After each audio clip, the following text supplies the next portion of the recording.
Our Wonderful Life message for today is titled Human Being. Human Being. And one of the most profound statements in the Bible and the most often misunderstood one is that we must be born again in order to see the kingdom of God. This has nothing to do with being baptized, chastised, or religionized. It has everything to do with enlightenment. We are born into a world of self-inflicted nonsense, otherwise known as sin, because we are born into a world that believes we are human, a physical flesh and blood species. By the time we have the ability to reason and think, this false idea is so hardwired in our consciousness that few ever totally eliminate the consequences that it causes in our life experiences. Now, the great Joel Goldsmith wrote, God must become an activity in our consciousness. Now, it is consciously choosing to make the thought of God active in our consciousness that causes us to loose the limitations of our humanness. Goldsmith clarified the statement as follows. The student of spiritual wisdom cannot go through his day satisfied that he or she has read some truth in the morning or that he or she is going to hear some truth in the afternoon or evening. There must be a conscious activity of truth going on all the time. That does not mean that we neglect our human duties and activities.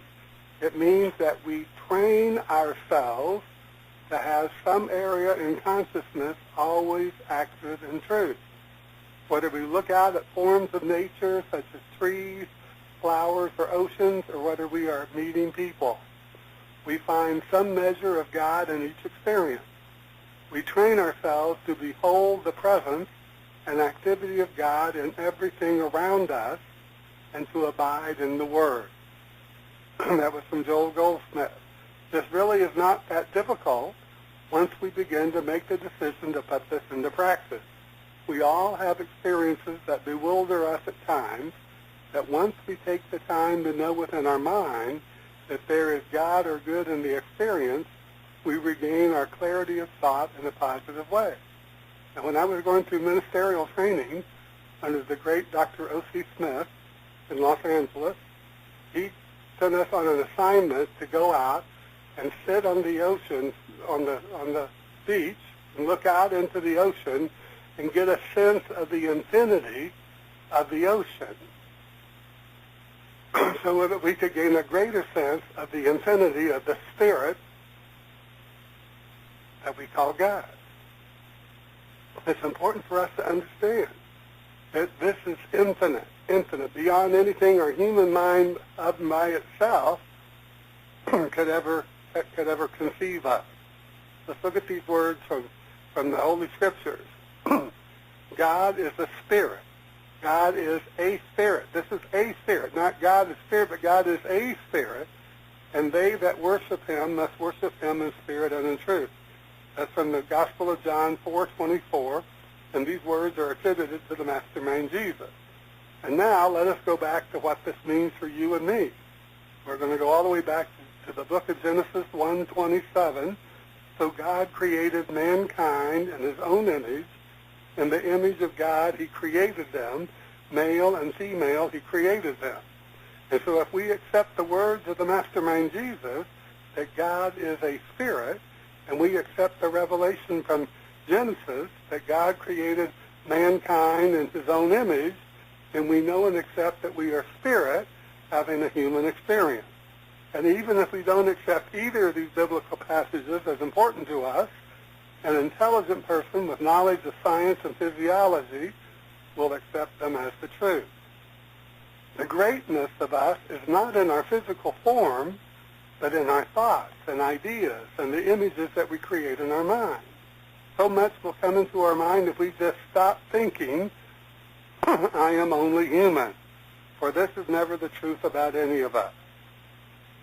The Mastermind Jesus revealed to us that consciousness never dies, that the soul is never lost and can never be destroyed, that the spirit that breathed life into us is the living spirit within us, that here, both here and in the hereafter. So think about those words. The soul is never lost and can never be destroyed.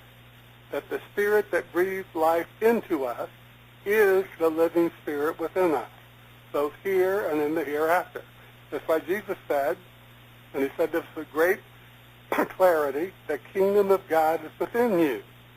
What is the kingdom of God? It's power, it's intelligence, it's spirit.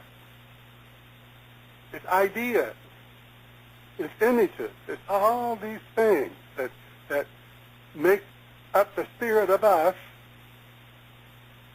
and also causes us to react to the things in the world in the way in which we do. We look at our life experiences and we think about how much of us, how much that is within us, our attitudes, our personality, our thoughts about life, our reactions to people, our sense of self-worth, our self-esteem. How much of us is the cause of the things that happened in our life that made us uncomfortable or made us feel frustrated? And how often have we felt that thing within us that tells us that we can get through whatever it is that we must get through, that this too shall pass, that we shall move through and overcome, to go on to that thing that's greater, that thing that affords us a greater freedom and a greater success and a greater joy and a greater happiness. How many times have we had that thought and let that thought really move deep down into our heart and our soul? Because if we do have that thought, then we're going to see ourselves moving through whatever it is that we need to move through. W. Frederick Keeler, in his book, Christian Victory Instruction, tells us that desperation, feeling always abused, confusion, a sense of hopeless struggle, doubt, and a lack of faith will keep us in lack and limitation, and this feeling of lack and being limited will cause us to feel the imprisonment of despair and helplessness. Each and every one of the causes of lack that Dr. Keeler refers to are based in fear, and fear has been instilled in us from birth by our loving parents, by our well-intentioned priests and rabbis and preachers, and by the movies and television shows that draw us into believing that there is something to fear. This fear arises within us because we have been convinced that our life is human flesh and bones, and this flesh and bones is subject to both a heaven and a hell, or as an atheist might say, subject to a nothingness. And to me, it's probably more to fear, that we become a nothingness. Thank goodness we have gained some sense of how wrong the thinking of the world has been, and for most of us, the realization of how religions have bound us to error thinking. We are human beings, not human beings, but human beings. We are here to be something that, if not greater, is at least being what we choose to be. We are not here on this planet permanently in this one dimension. We are part of life itself, and therefore we are multi-dimensional beings living in a infinitely multiple dimensional world, which even goes beyond the double thread that Dr. Walter Starkey wrote of in his book, The Double Thread. In our humanness, we judge life as what it is or what it has been. As we draw upon the spirit within us, we realize that what has been was life rife with limitation thinking. In the spirit in which we live and move and have our being, we are free to image ourselves into the wonderful life of our choosing. And as this image becomes ever clearer to us, we shall be guided intuitively to those people and things that our consciousness draws to us to achieve that which we may formerly have seen as impossible. We may formerly have seen as impossible. Imagine, if you will, what your life has been like. Imagine all the changes that have come into your world, all the things that have happened, changes that you chose to have happen. Most of us have been through many changes. Before I came on this program, the engineer at the radio station and I were discussing about, the changes that happen when you get older. Some people live in fear of getting older. Some people totally succumb to the things of age, of aging, because they're not in tune with their spirit. And other people have the spirit to do, to be, to grow more and more, no matter what age they may be, to think and to imagine and to create within their own mind a new life, a glorious life, a joyful life, no matter what their life experiences have been. It's up to us. The aging process, like every other physical ailment, is controlled by the way we think about it, our mind. I told someone that I didn't want to discuss diseases because I don't like the idea of diseases going through my mind and thinking about diseases. That I don't believe that things cause us to get diseases necessarily. that we're defenseless, because I believe that the spirit that moves through you and me and everyone has given us the great defense against all manner of evil, all manner of things that are not good. And evil is just live spelled backwards. In other words, it's life upside down. It's meaning that we're living in limitation and living in fear, living in a diminished idea of who we are and what we are and the power of the Spirit and the intelligence that's within us, the image of us, which is the image of God as us. This person kept sending me all these things on Facebook Messenger, videos, or maybe it was WhatsApp, videos of all kinds of illnesses and the way people get illnesses. I just block the person. Garbage in, garbage out. If we sit around and we think about all the negative things about our life or all the negative things about the world in which we live, we don't have a snowball's chance in hell of doing anything any better with our lives. And we're going to draw to us all manner of things that will create all kinds of chaos in our lives if we let them. Don't let other people's ideas move you. And if they continue to bring forth those ideas, let them go. Let them go so you can grow. So let's contemplate these words from the great metaphysician, Dr. Robert H. Bitzer, who was one of the first teachers of truth that I encountered in my life. Although I had read some books from Dr. Joseph Murphy and others before I encountered Dr. Bitzer. Dr. Bitzer wrote, "What we think about, we gradually believe in." You see what I was talking about? In order to change our belief, we have to change the thought pattern. We change the idea that we are contemplating, put the new picture before the mind, even though at first we are skeptical about its attainment. We keep bringing this new idea before the mind and meditating upon it. The first thing we know, our belief is established, we become convinced, and the thought becomes the thing. So let's look at that again. Remember this from the great Dr. Robert Bitzer.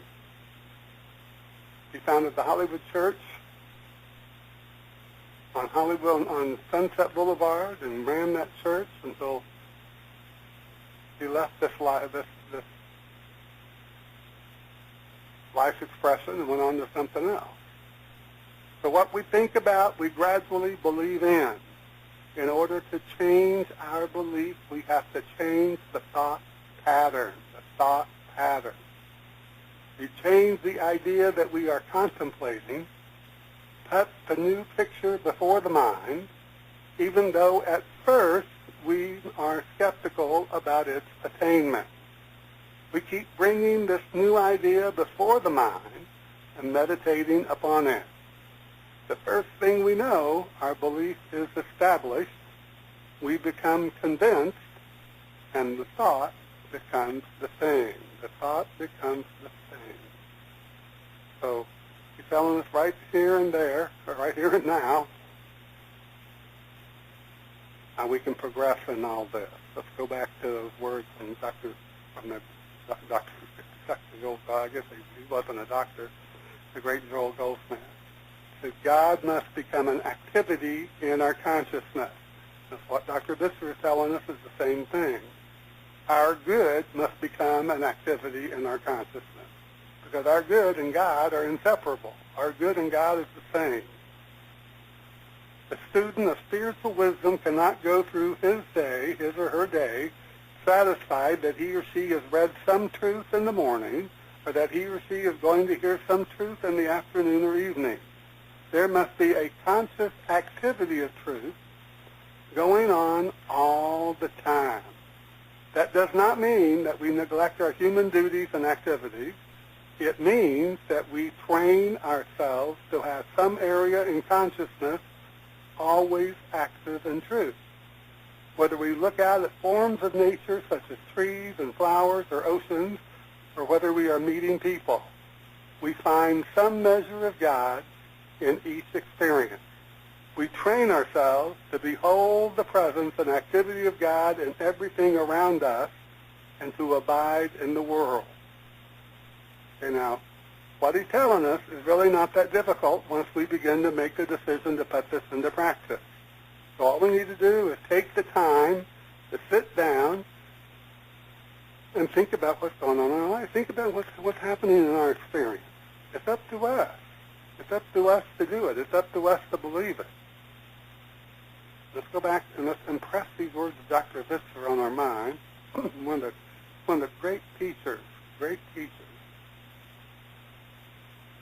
truth. One of the great teachers of spiritual enlightenment.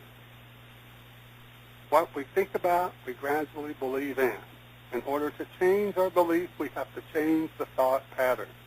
We change the idea that we are contemplating, put the new picture before the mind, even though at first we are skeptical about its attainment. We keep bringing this new idea before the mind and meditating upon it. The first thing we know, our belief is established. We become convinced, and the thought becomes the thing. And we realize our purpose as a human being, claiming and accepting our good in all things that concern us as we become that which we choose to be, and so it is.